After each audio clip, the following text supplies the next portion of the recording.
আপনি কষ্ট পেতে পারেন, তবে সামনে আসলে মানে আমি দেখতে সুন্দর লাগবে, দেখতে সুন্দর হবে, পরিবেশটা সুন্দর হয়ে যাবে। আল্লাহ কবুল করুন, জোরে বলি আমিন। এই তুমি কি নিয়ে আসছো? এই যে কি কি এটা এখানে কাম সারছে, ও তো চলতেও পারে না। হ্যাঁ, আসুন আমার দিকে তাকান। আমি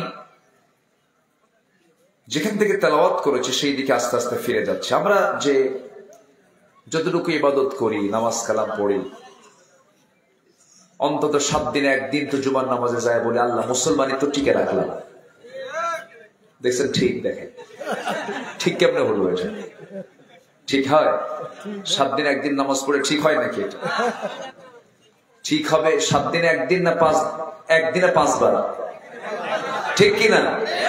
এটা ঠিক, সবই ঠিক হয় নাকি? সব তো ঠিক হয়। সম্মানিত ভাইয়েরা, তাহলে আমরা ইবাদত করি, কিন্তু ইবাদত গুলো যায় কোথায়? ইবাদত কবুলের কিছু অন্তরায় আছে, ইবাদত কবুলের কিছু শর্ত আছে, যে শর্তগুলো না পূরণ করলে পরে আমার কোন ইবাদত আল্লাহর দরবারে কবুল হবে না। হয়তো বলবেন যে ইবাদতটা কি? ইবাদত হচ্ছে গোটা জীবনের সকল কাজকর্ম যদি আল্লাহ মাফিক হয়, আল্লাহর হুকুম অনুযায়ী হয়, এটাই সব ইবাদত বলে গণ্য হবে। যেরকম সুবহানাল্লাহ। কোরআন তো একটা আয়াতের ব্যাখ্যা আরেকটা আয়াত দিয়ে দেয়। যেরকম আমরা নামাজের মধ্যে শুরু করতে নিয়ে আমরা আগে হেদায়েতের পথ চাই, কার কাছে বলেন তো? আল্লাহর কাছে। যারা পারেন ঠোঁট মিলে বলুন, ইয়্যাকা না'বুদু ওয়া ইয়্যাকা নাস্তাঈন ইহদিনাস সিরাতাল মুস্তাকিম সিরাতাল লাযীনা আন'আমতা আলাইহিম গায়রিল মাগদুবি আলাইহিম ওয়ালাদ-দাল্লিন। এরপরে কি? আরো জোরে বলেন, আরেকটু জোরে বলেন। নামাজের মধ্যে আসতে না জোরে? আসতে বলার লোক আছে না নাই? পিঠায় সই করবে, দেখছেন? ঠিক, পিঠায় সই করবে। কেউ যদি নাও বলে তবুও নামাজ হবে। আমি নাচতে বলুক, জোরে বলুক, অথবা যদি কেউ নাও বলে নামাজ হয়ে যাবে, এতে কোনো সমস্যা নাই। কিন্তু আমরা এই ছোট্ট ছোট্ট বিষয়গুলো কিনা আমরা সমস্যায় ফেলে দিই। একই দেশে বসবাস করি, দেশের টাকা ব্যবহার করি, রড কিনে আনি, বিল্ডিং বানাই, বাজার করি, সবকিছু করি, আবার বলে ভোট দেওয়া জায়েজ নাই, হারাম। আছে না নাই? বলেন এটা হারাম, ওটা হারাম, ওটা হারাম। ওদের একটা কিতাবের নামই আছে কিতাবুল হারাম। খালি ফতুয়াই দেয় শুধু ওরা। এক বেচারি নামাজ পড়তে গেছে, নামাজ পড়তে নিয়ে চিন্তায় পড়ে গেছে, ফতুয়া নিয়ে গেছে 2টা। একজন ফতুয়া দিচ্ছে নাভিতে হাত বাঁধা জায়েজ নাই, আরেকজন বলছে বুকে হাত বাঁধা জায়েজ নাই। নাভিতেও জায়েজ নাই, বুকেও জায়েজ নাই। এখন সে হাতটা রাখবে কোথায়? নামাজে দাঁড়ায় বলে আল্লাহু আকবার, কপালে। কোথায় নিচে বলেন? সমাধান দিতে হবে তো, শুধু হারাম বললে হবে? 54 বছর এই দেশের বয়স, এই পর্যন্ত কত ইলেকশন গেল, কত কি গেল, কত নেতা আসলো গেল, সব তো দেখলাম। একটা মহল আছে নির্বাচন আসলেই ফতুয়াবাজি সৃষ্টি করে। আসতে বলবেন না? আছে না নাই? ওদের বসে বসে কাজই শুধু ফতুয়া, আর কিচ্ছু না। সম্মানিত ভাইয়েরা, আমিন যদি কেউ জোরে বলে সমস্যা নাই, যদি আসতে বলে সমস্যা নাই। 3 রাকাত বেতে সমস্যা নাই, 1 রাকাত সমস্যা নাই, নাভিতে বেঁধেছে সমস্যা নাই, বুকে বাঁধছে সমস্যা নাই, তারাবি 8 রাকাত 20 রাকাত সমস্যা নাই। জোহরের রাকাত কয় রাকাত? জোহরের নামাজ কয় রাকাত? যদি কেউ 3 রাকাত করে সমস্যা আছে। মূল জায়গায় তো সমস্যা নাই আমাদের। এই ছোটখাটো বিষয় নিয়ে হারাম হারাম হারাম এত ফতুয়াবাজি করার দরকার কি? মাত্র 5% লোক নামাজ পড়ে, 90% মানুষ সুদের সঙ্গে জড়িত। দেশের মহিলাদের কোনো পর্দার গন্ধ নাই, 1000 বছর ওয়াজ করে পর্দা আসবে? পর্দা আনতে হলে দেশে থাকতে হবে কার বিধান? কার বিধান থাকতে হবে? সুদ বন্ধ করার জন্য কি ওয়াজ দিয়ে বন্ধ হবে? না যাকাত চালু করতে হবে? যাকাতের বিধান আসতে হবে। শুধু কথা বলবেন কাজ করবেন না, এটা ঠিক না। সম্মানিত ভাইরা, অন্য লাইনে একটু গেছিলাম, একটু বললাম, আসেন আমরা একটা মূল লাইনের দিকে আসি। আমরা যে ইবাদত করি, এই ইবাদত কবুল হওয়ার কিছু শর্ত আছে। আমার দোয়া, আমার চাওয়া, আমার প্রার্থনা অবশ্যই কবুল হবে, কিন্তু শর্ত আছে, যে শর্তগুলো পূরণ করলে আল্লাহ তাআলা তার সকল ইবাদতকে মঞ্জুর করবেন। মোটামুটি 10টা শর্ত নিয়ে আমি আজকে কথা বলতে চাচ্ছি। 10টা শর্ত আছে, একটাও কি বলেছি আমি? তাহলে কি আলোচনা কষ্ট হচ্ছে না তো আপনাদের? 1 নম্বর শর্ত হলো মুনাফিকি বাদ দিতে হবে। কি বাদ দিতে হবে বলেন? মুনাফিকি বাদ দিতে হবে। আমার দেশে মুনাফিক নাই। আমার দেশে মুনাফিক আছে? মুনাফিক চিনবেন কেমনে? নবীর সামনে প্রশ্ন করা হলো, রাসূল বলেন মুনাফিকের আলামত 3টা। আয়াতুল মুনাফিকি সালাস। আমার নবীজি মুনাফিকের আলামত বলতে নিয়ে বললেন মুনাফিকের আলামত হলো 3টা। নাম্বার 1 হলো যখন সে কথা বলে মিথ্যা কথা বলে। আমার দেশের মানুষ কেউ কোনোদিন মিথ্যা কথা বলে না। বলে মিথ্যা বলে? 7 দিনে 1 দিন বলে, মাসে 1 বার বলে, বছরে 2-1 দিন বলে, তাই না? নাকি কথায় কথায় বলে? এই তো লাইনে আসছেন, কথায় কথায় বলে। বিশেষ করে বটতলার মোড়ে, বিভিন্ন রাস্তার মোড়ে, চৌরাস্তার মোড়ে যখন বক্তব্য দেওয়া শুরু হয়, বক্তব্যের ভাষা দেখে মনে হয় জিব্রাইল ওহী নাজিল করতেছে। এত সুন্দর সুন্দর কথা। ভাইরা আমার, অন্ন বস্ত্র শিক্ষা বাসস্থান চিকিৎসা, প্রয়োজনে যদি আপনারা আমাকে ভোট দেন, আগামী নির্বাচনে যদি জিততে পারি, মদিনার সনদে দেশ চালাবো। মোদির সনদে দেশ চালাইছে ওরা। মিথ্যা, শুধু মিথ্যা। কত যে মিথ্যা কথা বলে আমার দেশের মানুষ। বিশেষ করে নেতৃস্থানীয় ব্যক্তিবর্গের মধ্যে মিথ্যার পরিমাণ আরো কম না আরো বেশি? আমার সঙ্গে কি একমত আপনারা? একমত তো নাকি? আবার বলে বিপদে পড়লাম না তো? বিপদ কিসের? 16 বছর তো পাড়ি দিয়েছি।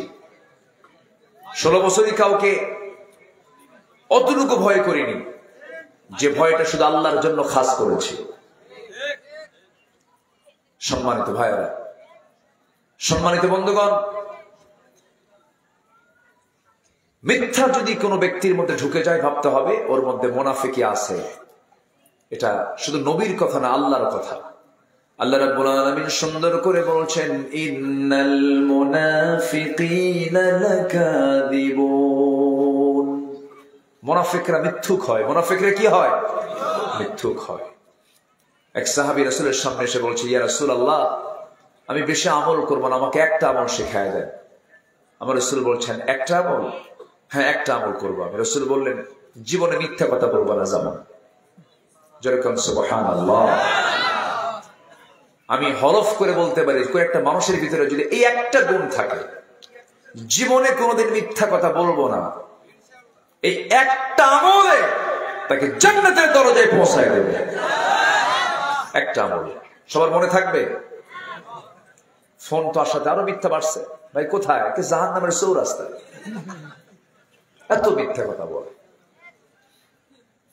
আল্লাহ রাব্বুল আলামিন বলেন, ইয়া আইয়ুহাল্লাযীনা আমানুত্তাকুল্লাহা ওয়া কুলু কাওলান সাদীদা يصلح لكم أعمالكم ويغفر لكم ذنوبكم ومن يطع الله ورسوله فقد فاز فوزا عظيما جربنا الله أكبر হে ইমানদারেরা তোমরা আল্লাহকে ভয় করো এবং সোজা সাপটা কথা বলো, ইনি বিনি হেকমত করে প্যাঁচমুচ লাগায় মিথ্যা কথা বলতে যেও না, মিথ্যা সাক্ষী দিতে যেও না, মিথ্যাবাদীর সঙ্গে চলতে যেও না।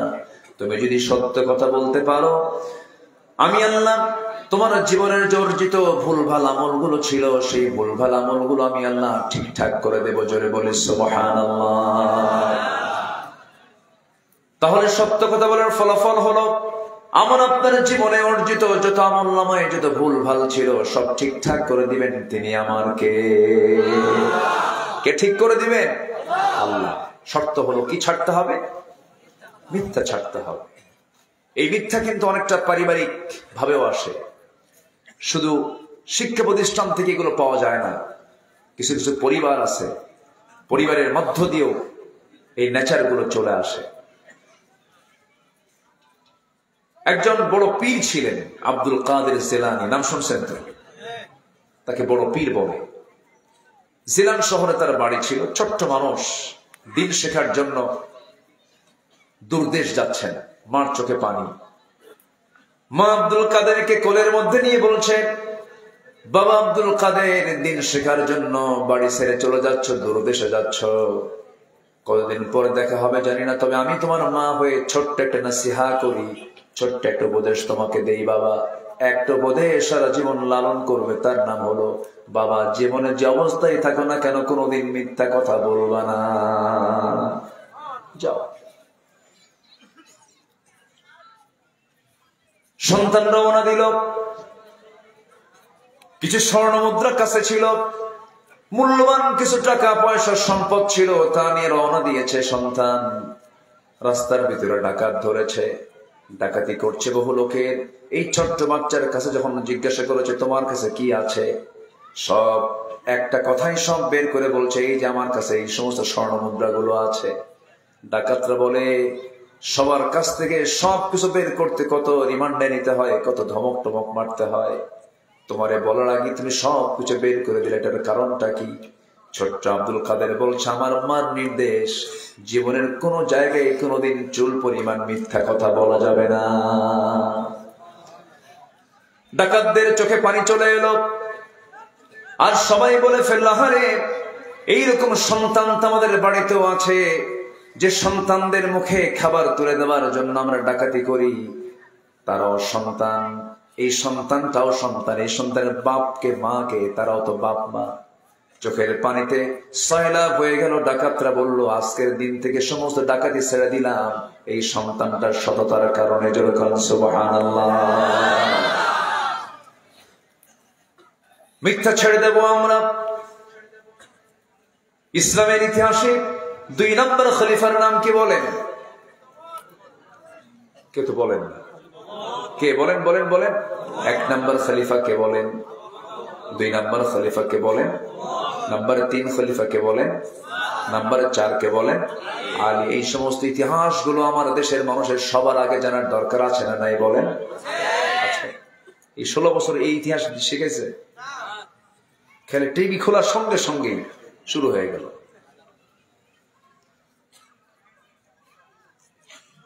আমাদের জাতির পিতা কে বলেন? জোরে কন। এখানেও প্যাঁচ ঢুকাইছিল, কিন্তু ঢুকায়নি। এগুলো নিয়ে এত পেরেশান কেন? জাতির পিতা তো সিলেক্টেড বিষয়। মুসলমানদের জাতির পিতা কেউ না, মিল্লাতে আবিকুম ইব্রাহিম। কি করে নাই? সবকিছু করেছে। সম্মানিত ভাইরা, তাহলে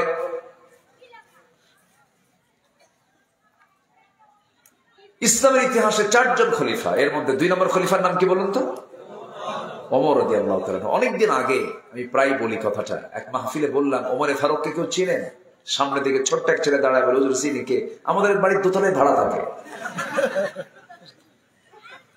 বললাম, তুমি 100তে 100 পাইছো, মানে ওর জ্ঞান যদ্দূর ওর উত্তর তত দূর, সমস্যা নাই। এই ওমর ভাড়া থাকা ওমর নয়, এই ওমর হল অর্ধ জাহানের শাসনকর্তা ছিলেন। একাকী চলতেন, রাস্তায় ফিরতেন, কোন প্রোটোকল লাগতো না, সামনে পেছনে কোনো লোক লাগতো না। ছোট্ট একটা লাঠি নিয়ে চলতেন একাকী, রাতের বেলাও দিনের বেলাও। কারণ ওই সমস্ত খলিফার হৃদয়ে কোনো ভয় ছিল না, একমাত্র ভয় ছিল কার ভয়? কার ভয়? প্রেসিডেন্ট আসবেন ঢাকা থেকে রাজশাহী, সব রাস্তা বন্ধ, এয়ারপোর্টের সব লাইন বন্ধ, আছে না? এরকম হয় কি না? হয়। আর সাইয়েদনা আবু বকর সিদ্দিক রাদিয়াল্লাহু তাআলা আনহু রাতের আধারে বের হয়েছে খালি পায়ে। কি পায়ে বলেন তো? খালি পায়ে। এটা দেখেছেন সাইয়েদনা ওমর ফারুক রাদিয়াল্লাহু তাআলা, দেখেই বলছেন আমিরুল মুমিনিন, রাতের আধারে আপনি খালি পায়ে বের হয়েছেন কেন?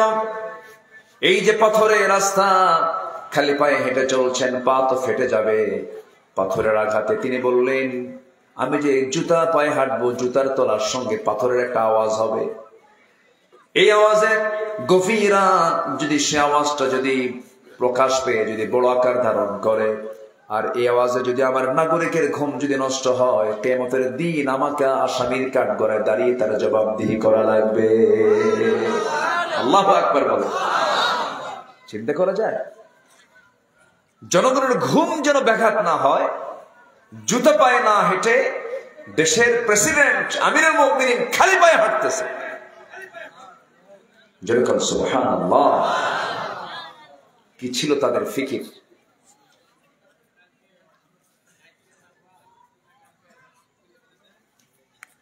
প্রথম খলিফার আমলে একজন বুড়িমা প্রথম খলিফার প্রতিবেশী ছিলেন, স্বামী মরে গেছে, সন্তানাদি কেউ নাই, তাকে দেখারও কেউ নাই, চোখেও কম দেখেন, কে দেখবে তারে? প্রতিবেশীর হক আদায় করতে বদ্ধপরিকর হলেন প্রথম খলিফা আমিরুল মুমিনিন। প্রত্যেকটা দিন তাকে দেখার জন্য যান, রান্না বান্না করে দেন, কাপড় চোপড় গুলো ধুয়ে দেন, সবকিছু পরিষ্কার, খাবারগুলো পরিষ্কার করে সব তার সামনে রেডি করে দিয়ে আসেন। কিন্তু এটা ছিল তার খেলাফতের আগের সময় থেকে তিনি এই হকটা আদায় করে যাচ্ছিলেন। খলিফা যখন হলেন, মহিলা কাঁদতে লাগলা, হারে আবু বকর খলিফা হয়ে গেছে, বুঝতে পেরেছি আবু বকর বুঝে আমার খেদমত করতে পারবে না। পরের দিন চলে এসে বলছেন, মা আপনি কি চিন্তা করেন, আপনার টেনশন করার দরকার নাই, আমি আবু বকর খেলাফতের আগে যে দায়িত্ব পালন করেছি এখনো সেই দায়িত্বই পালন করব। একটানা 2 বছর তার খেদমত করলেন, একটানা 2 বছর। কোনদিন তিনি একটা রাতের জন্য খেদমত থেকে নিজেকে গুটিয়ে রাখেন নাই, প্রতিবেশীর হক তিনি আদায় করেছেন। দুনিয়া থেকে বিদায় নিলেন, ওমর ফারুক খেলাফতের দায়িত্ব গ্রহণ করলেন। মহিলা জানে না প্রথম খলিফার ইন্তেকাল হয়ে গেছে। সাইয়েদনা ওমর ফারুক রাদিয়াল্লাহু তাআলা আনহু মহিলার ঘরে ঢুকলেন, সবকিছু পরিষ্কার পরিচ্ছন্ন করলেন, খাবার দাবার দুগুলো ধুয়ে ধুয়ে তার সামনে দিলেন। মহিলা জানে না প্রথম খলিফার ইন্তেকাল হয়েছে। ওমর ফারুক বের হয়েছেন, মহিলা খাবার খাওয়া শুরু করেছেন। খেজুর, একটা ধোয়া খেজুর মুখে নিয়েছেন, কামড় মারার মাত্রই দেখতে পেলেন খেজুরের ভিতরে বিচি, বিচিটা দাঁতের নিচে পড়ে গেছে। ইন্না লিল্লাহ বলে বলছেন, আহারে আমার আসল খাদেম আবু বকর দুনিয়াতে নাই, কারণ আমার আবু বকর যখন খেজুরটা আমার সামনে দিত, শুধু ধুয়ে দিত না, খেজুরের বিচিটা সরাই দিত যেন আমার কষ্ট না হয়। যেরকম সুবহানাল্লাহ। এই ওমর ফারুক রাদিয়াল্লাহু তাআলা আনহু একদিন রাতের আধারে বের হয়েছেন, ছোট্ট একটা ঘর থেকে মা বেটির গল্প, মা বেটির কথোপকথন হচ্ছে, মা বেটির দুজন কনভারসেশন হচ্ছে, কথাবার্তা চলছে। মা বলছে, আমরা গরিব মানুষ মা, ও আমার কলিজার টুকরা মেয়ে, কালকে কি বাজার করব, টাকা পয়সা নাই। ও মা শোনো, উঠের যে দুধ আমরা পেয়েছি আজকে, কম কম দুধ আমরা পেয়েছি, দুধের মধ্যে কিছু পানি মিক্স করো। এখানে ওমরের লোকজন নাই, কোনো প্রশাসন দেখবে না, অন্ধকার রাত। মেয়েটা বলছে, মা তুমি আমাকে যে কাজের হুকুম দিচ্ছ এই কাজ আমার দ্বারা সম্ভব না, কারণ আমি জানি যেখানে 2 বান্দা থাকে সেখানে তৃতীয় সাক্ষী হলেন আমার আল্লাহ রাব্বুল আলামিন। আমি এটা করতে পারবো না, এই মিথ্যাচার, এই ফাঁকিবাজি, এই 2 নম্বরে আমার দ্বারা কোনোদিন সম্ভব না মা, আমাকে মেরে ফেললেও পারবো না। এই কথাটা ওমর ফারুকের কানে চলে গেছে। রাতের বেলা খুঁজতে ঘুরতেছেন জনগণ কেমন আছে, 2 মহিলার কনভারসেশন, মা বেটির গল্পটা শুনছিলেন। ওমর ফারুক রাদিয়াল্লাহু তাআলা দারুণ খুশি হয়ে গেলেন, এতটাই খুশি হলেন, আত্মহারা হয়ে গেলেন। সেখান থেকে সোজা বাড়িতে চলে গেলেন। বাড়িতে গিয়ে বলছেন, বউ আমার আমার কিসমত খুলে গেছে। কেন, কি হয়েছে? বহুদিন যাবত আমার ছেলেকে বিয়ে করাবো, মেয়ে পাই না। কোন মেয়েকে বিয়ে করাবো, কোন পরিবারে বিয়ে করাবো? আমি আমার বড় পেরেশান ছিলাম, কিন্তু আল্লাহ আমাকে জুটাইয়া দিয়েছেন। গত রাত্রিতে এমন একটা মেয়ের সন্ধান পেয়েছি। যাও, ওই গোয়ালের বাড়িতে চলে যাও, যে বাড়িতে দুধ দহন হয়, দুধ বিক্রি করে, ওই বাড়িতে গিয়ে অমরের পক্ষ থেকে বিয়ের প্রস্তাব দিয়ে দাও। আমার ছেলের সাথে ওই মেয়েকে আমি বিয়ে করা দেবো, কারণ ওই মেয়েটা মিথ্যা বলতে শেখে নাই। যেরকম সুবহানাল্লাহ। একজন রাষ্ট্রের শাসক তার ছেলে বিয়ে করাচ্ছেন শিল্পপতির সাথে। বলেন, বিশ্বের সেরা ধনীর সাথে, দেশের সেরা একজন বিশাল বিখ্যাত লোকের সাথে না, বিয়ে করাচ্ছেন তার ছেলেকে দুধ বিক্রেতার মেয়ের সাথে। কেন?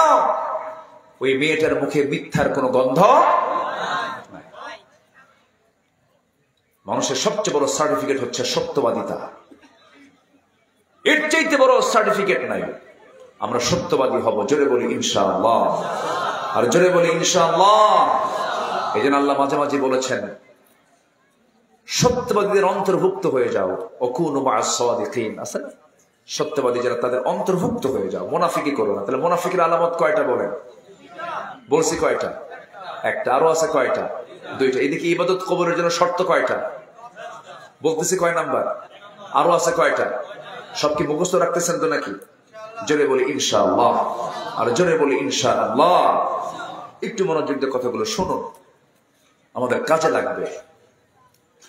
আমার বন্ধুগণ, এক নম্বর হলো মুনাফিকি বাদ দিতে হবে। সূরাতুল বাকারার ৮ নম্বর আয়াতে আল্লাহ রাব্বুল আলামিন বলেন, ওয়া মিনান নাসি মান ইয়াকুলু আমান্না বিল্লাহি ওয়া বিল ইয়াউমিল আখির ওয়া মা হুম বিমুমিনিন। মানুষের ভিতরে এমন কিছু বান্দা আছে, এমন কিছু মানুষ আছে যারা বলে আমি ঈমান এনেছি, পরকালকে বিশ্বাস করেছে, কিন্তু আল্লাহর ভাষা আল্লাহ নিজেই বলছেন ওয়া মা হুম বিমুমিনিন, কিন্তু তারা প্রকৃতভাবে ঈমান আনে নাই। শুধু ধোঁকাবাজি। লেভেল, নির্বাচন আসে মাথায় টুপি লাগায়, নির্বাচন আসে সুন্দর পাঞ্জাবি লাগায়, সুন্দর সুন্দর একটু হাদিস কোরআনের একটু কিছু আয়াত মুখস্থ করে, আসরের নামাজ 4 বার পড়ে। কয়বার পড়ে? 4 বার পড়ে। এগুলো সব কি ইমানদারের কাজ না মুনাফিকের কাজ? মুনাফিকের কাজ। টুপি কি 5 বছরে একবার পড়তে হয় না সারা বছরই পড়তে হয়? সারা বছর। মুনাফিকি বাদ দিতে হবে। মুনাফিকি যে করবে, মহান রব্বুল আলামিন মুনাফিকদের ভয়ঙ্কর পরিণতির কথা জানিয়ে বলছেন, ইন্নাল মুনাফিকিনা ফিদ দারকিল আসফালি মিনান নার ওয়া লা তাজিদ লাহুম নাসীরা। মুনাফিকরা জাহান্নামের সবচেয়ে নিম্ন স্তরে তারা অবস্থান করবে। তাদের কোনো সাহায্যকারী থাকবে না, তাদের কোনো হেল্পার থাকবে না। আল্লাহ রাব্বুল আলামিন তার রাসূলকে যুদ্ধ করতে বলেছেন কাফেরদের বিরুদ্ধে, মুনাফিকদের বিরুদ্ধে। ইয়া আইয়ুহান নাবিয়্যু জাহিদিল কুফফার ওয়াল মুনাফিকিনা ওয়াগলুয আলাইহিম ওয়া মা'ওয়াহুম জাহান্নাম ওয়া বি'সাল মাসীর। জোরে বলুন আল্লাহু আকবার। হে নবী, আপনি কাফেরদের বিরুদ্ধে জিহাদ করুন, মুনাফিকদের বিরুদ্ধে জিহাদ করুন, কারণ এরা ইসলামের সবচেয়ে বড় দুশমন। এরা এতটাই ভয়ঙ্কর, কাফেরের দ্বারা যতটুকু ক্ষতি হয়, মুশরিকের দ্বারা যতটুকু ইসলামের ক্ষতি হয়, তার চেয়ে বেশি ক্ষতি হয় হলো মুনাফিকের দ্বারা। আর সব দিকেই থাকে, আর সব দিকেই অবস্থান নেওয়ার চেষ্টা করে।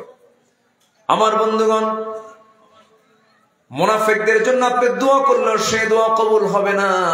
মুনাফিকের দোয়া তো কবুল হবেই না, মুনাফিকের জন্য আপনিও দোয়া করলে দোয়া কবুল হবে না। স্বয়ং একটা ইতিহাস মনে পড়লো আমার নবীর জীবদ্দশায় একজন মুনাফিকের বিদায় হলো। একজন মুনাফিক মারা গেল। সারা জীবন নবীর পিছনে সে নামাজ পড়েছে, নবীর সামনে দাঁড়িয়েছেন, তার পিছনের সিটেই হলো সেই মুনাফিক। নবীজি বয়ান করতেন, তার চক্ষু বেয়ে টপ টপ করে পানি পড়তো। আমার নবীর ওয়াজ শুনে শুনে সে কাঁদতো, দাড়িগুলো ভেজে যেত চোখের পানি দিয়া। এত পরিমাণ নামাজ, এত পরিমাণ কান্নাকাটি ছিল। কিন্তু সে ছিল মুনাফিক। ওই মুনাফিক যখন দুনিয়া থেকে বিদায় নিল, আমার নবীজির বিভিন্ন যুদ্ধে কাফিরদেরকে উস্কায় দেওয়ার ক্ষেত্রে, কুরাইশদের উস্কায় দেওয়ার ক্ষেত্রে মুনাফিকই করত। মুনাফিক চেনার জন্য মসজিদে মুনাফিককে চেনা যাবে না, মুনাফিককে চেনার জায়গা হলো জিহাদের ময়দান। ঠিক কিনা? মুনাফিক চেনার জায়গা কোথায়? যত রক্ত লাগে দেব, প্রয়োজনে লোক পাঠাবো, আমি যাব না। এরকম জাতীয় লোক আছে না নাই?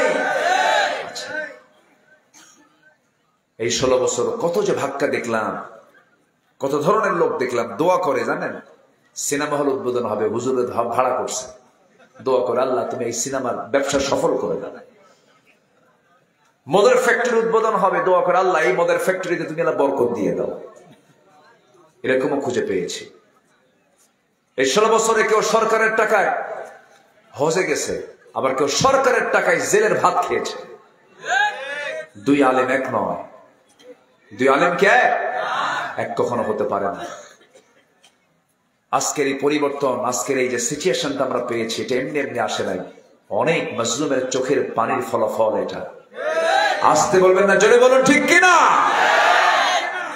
সব দেখা শেষ করেছি আমরা, দেখার কোনো কিছু বাদ নেই।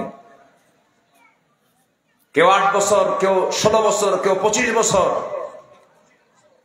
আইয়ুবের শাসন, মুজিবের ভাষণ, জিয়াউর রহমানের খাল কাটা, আর আমাদের চাচা এরশাদের শুধু তাল বেতাল, আর মাঝখানে শুধু হরতাল আর হরতাল। সব দেখা শেষ। আগামীর দেশকে আমরা সাজাতে চাই কোরআনের সাজে বাংলাদেশ। রাজি আছেন কারা কারা? হাত উঁচু করে দেখান মুসলমান।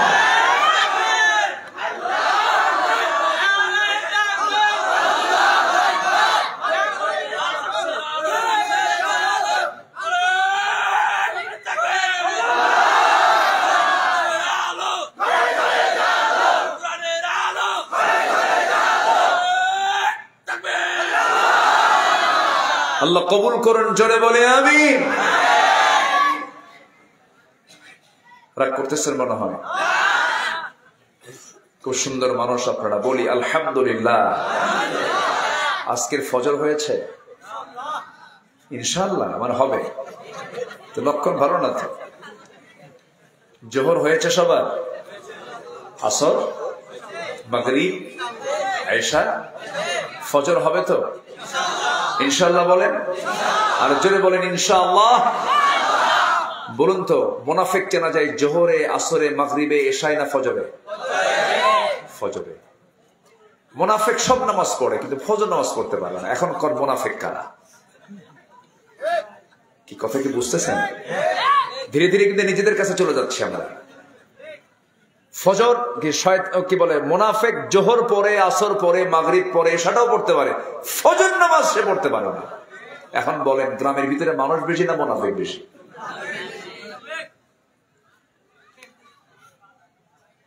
বলুন তো, একটা প্রশ্ন করি, গ্রামের মানুষগুলো কোন ওয়াক্তে সবচেয়ে বেশি টাইম, মানে কোন ওয়াক্তে মানুষ বাড়িতে বেশি থাকে? কোন ওয়াক্তে বলেন তো?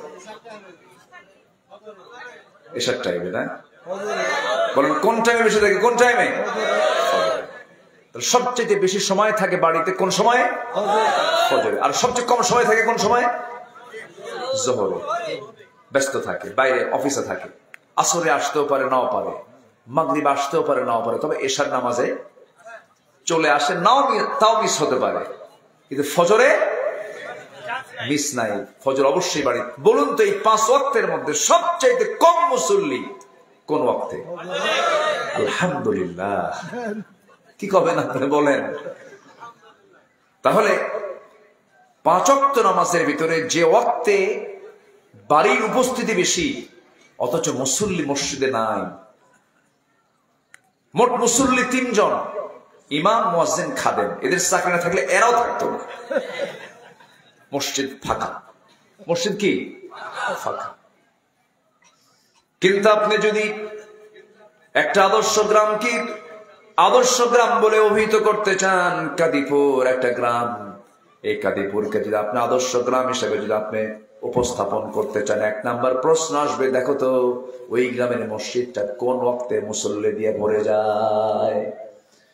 যদি বলা হয় কাটিপুরের মসজিদগুলো জুমার চাইতে ফজরের মুসল্লি বেশি হয়, তখন ভাবতে হবে এই গ্রামটা একটা আদর্শ গ্রাম। বলি আলহামদুলিল্লাহ। মাতব্বর আছে না গ্রামে? আজকে গ্রামে, প্রত্যেকটা গ্রামে মাতব্বর আছে না নাই? বিড়ি খায় আর বিচার করে, বিড়ি খায় আর কি করে? আমি কি ভুল বলতেছি এগুলো? মাতব্বর সাহেবরা বহু মাতব্বরি করলেন, বিচার নামালেন, অনেক কিছু করলেন, কিন্তু আপনি মাতব্বর, আপনার গ্রামের লোক নামাজ পড়েন, আপনি এটার জন্য কি ফিকির করেছেন, কি চিন্তা করেছেন? আপনি কি জানেন আপনার এই দায়িত্বশীলতার জন্য প্রশ্নের জবাব দিতে হবে কার আদালতে? আল্লাহ আদালতে। নামাজ, মুনাফিকরা নামাজ পড়ে কিন্তু ওদের নামাজের মধ্যে কোনো যত্ন নাই। ওয়াইদা কামু কুসালা, তারা নামাজে দাঁড়ায় হেলায় খেলায়। এবং আল্লাহ বলছেন ওয়ালা তাকুম আলা কবরিহি, মুনাফিকদের কবরের সামনে দাঁড়াবা না, ওদের জন্য দোয়া করো জায়েজ নেই। চিন্তা করা যায়। তবে আমার নবীর ইতিহাস একটা ঘটেছে, সেটা হলো আমার নবীর এক সাহাবী ছিল, খুব প্রিয় সাহাবী, তার বাপ ছিল মুনাফিক, ওই মুনাফিকের নেতা। আলোচনা করি, একটু কথা বলি একটু। তাহলে এই মুনাফিক মারা গেছে নবীর জীবদ্দশায়, সাহাবী এসে রাসূলের সামনে কাঁদতেছে। আমার নবী জীবনের সাহাবী কাঁদলো কেন? কেন কান্নাকাটি করছো, কি হয়েছে? সাহাবী বলছেন হুজুর, আমার বাপ যদিও মুনাফিক, কিন্তু আমার বাপ দুনিয়া থেকে বিদায় নিয়েছেন। আমি শোকাহত, আমি মর্মাহত আপনার কাছে এসেছি। আমার বাপ মুনাফিক, এটা আমিও জানি, আমার বাপ ভালো মানুষ না, কিন্তু আমি আপনার কাছে তার সন্তান হয়ে একটা আবদার করব। হুজুর, আমি তো সাহাবী আপনার। সে আবদারটা হলো, দয়া করে আমার আব্বাকে দাফন করার জন্য কাফনের কাপড় তো লাগবে, আমি আপনার বরকতময় দেহের একটা জুব্বা আমার বাবার কাফনের জন্য চাই। আমার নবীজি সুন্দর করে তার আকুতিটা শুনলেন আর মনে মনে ভাবলেন আমার সাহাবীকে কেমন করে মানা করব। রাসূল বলছেন, ও আমার সাহাবী, তুমি তো আমার প্রিয় সাহাবী, তোমার একটা আবদার আমি কেমন করে ফেলে দেই? এই যে ধরো আমার জুব্বা তোমাকে দিয়ে দিলাম, তুমি এখন নিয়ে চলে যাও। চলে গেলেন। মুনাফিক বাপকে গোসল করায় দিয়া আমার নবীর ব্যবহৃত জুব্বাটা তার গায়ে পড়ায় দিলেন। কিছুক্ষণ পর কাদা কণ্ঠে নবীর সামনে দাঁড়িয়ে বলছে, হুজুর, জানাজা শুরু করবো, জানাজা পড়াতে হবে, দয়া করে হুজুর, আপনি আমার রাসূল, আমি আপনার সাহাবী, আমার বাপ খারাপ মানুষ আমি জানি, কিন্তু দয়া করে আপনি যদি আমার বাবার জানাজা পড়াতেন আমি দারুণ খুশি হতাম। আমার নবীজি মানা করার সুযোগ পেলেন না। রাসূল বলছেন, ও সাহাবী, তুমি যখন বলেছো আর কেমন করে মানা করি, চিন্তা করো না, যাও, আমি যাব।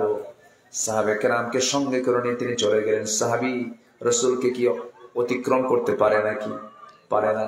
আমার নবীজি যখন জানাজা শুরু করবেন, পিছন থেকে একজন সাহাবী বলছেন, হুজুর, আপনি কার জানাজা পড়ান? সেটা মুনাফিক, তার জানাজা আপনার পড়ানো যাবে না। রাসূল বলছেন, ও সাহাবী, থেমে যাও।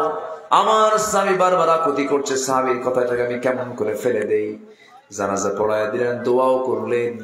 জানাজা শেষ হওয়ার সঙ্গে সঙ্গে আয়াত নাযিল হলো, জানানো হলো 70 মাররাতান, আপনি যদি 70 বার যদি মুনাফিকদের জন্য দোয়া করেন, সেই দোয়া আপনি হলেও আপনার দোয়া আমি আল্লাহ কবুল করব না। যারাকার নাউযুবিল্লাহ। মুনাফিকদের কোনো দোয়া কবুল হবে না।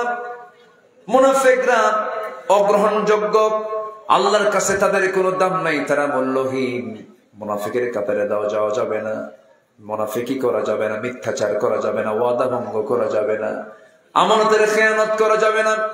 সম্পূর্ণকে মাইনাস করে আমাকে সততার পথ ধরতে হবে, সত্য কথা বলতে হবে। নাম্বার 1 চলে গেল, মুনাফিকে বাদ দিয়ে দেব। নাম্বার 2 হলো আল্লাহ রাব্বুল আলামিন বলেন দোয়া কবুলের যতগুলো শর্ত আছে এর মধ্যে একটা অন্যতম শর্ত চলে গেছে, মুনাফিকি বাদ দিতে হবে। আরেকটা হলো নামাজের মধ্যে অলসতা বাদ দিতে হবে, নামাজের মধ্যে কোনো অলসতা রাখা যাবে না। আমার বন্ধুগণ, আল্লাহ রাব্বুল আলামিন অলস নামাজের জন্য কি বলেছেন দেখেন আমার সঙ্গে, যারা পারেন ঠোঁট মিলিয়ে বলুন, ফাওয়াইলুল লিল মুসাল্লিন। সবাই বলুন, ফাওয়াইলুল লিল মুসাল্লিন আল্লাযীনা হুম আন সালাতিহিম সাহুন আল্লাযীনা হুম ইউরাউন ويمنعون الماعون জোরে বলুন আল্লাহু আকবার। ওই সমস্ত মুসল্লির জন্য ওয়াইল, ওই সমস্ত মুসল্লির জন্য ধ্বংস যারা লোক দেখানো নামাজ পড়ে, যারা লোক দেখানো নামাজ পড়ে, যারা অবহেলা করে নামাজ পড়ে, ওই সমস্ত মুসল্লির জন্য ধ্বংস কামনা করেছেন তিনি আমার কে। নামাজের মধ্যে মনোযোগ থাকতে হবে। নামাজ মূলত কয় ওয়াক্ত বলেন? আসতে বলবেন না, কয় ওয়াক্ত? 5 ওয়াক্ত নামাজ। এই দেশে ওয়াজ কম হয় না, অনেক হয়, অনেক ওয়াজ মাহফিল হয়। মসজিদে মসজিদে জামাতে নামাজ হয়, জুমার নামাজের খুতবা হয়। এত ওয়াজ মাহফিল, এত কিছু করার পরেও মাত্র 5% মুসলমান নামাজ পড়ে। অর্থাৎ 1000 বছর ওয়াজ করে মানুষকে নামাজি পরিবেশে নিয়ে আসা সম্ভব নয়। তবে হ্যাঁ, প্রত্যেকটা জাতির সিংহভাগ মানুষ সেই সময় নামাজ পড়বে যখন আইন আকারে সে রাষ্ট্রে যখন নামাজের আইনটা পাশ করা হবে। ঠিক কিনা? এই লোকগুলো যাচ্ছে কেন? এই কিছু কয় না তো, কই যায়? আমি কি দোয়া করে দেব? তো যাচ্ছেন কেন? বসেন না, বলে চলে যাচ্ছেন, এটা কেমন কথা?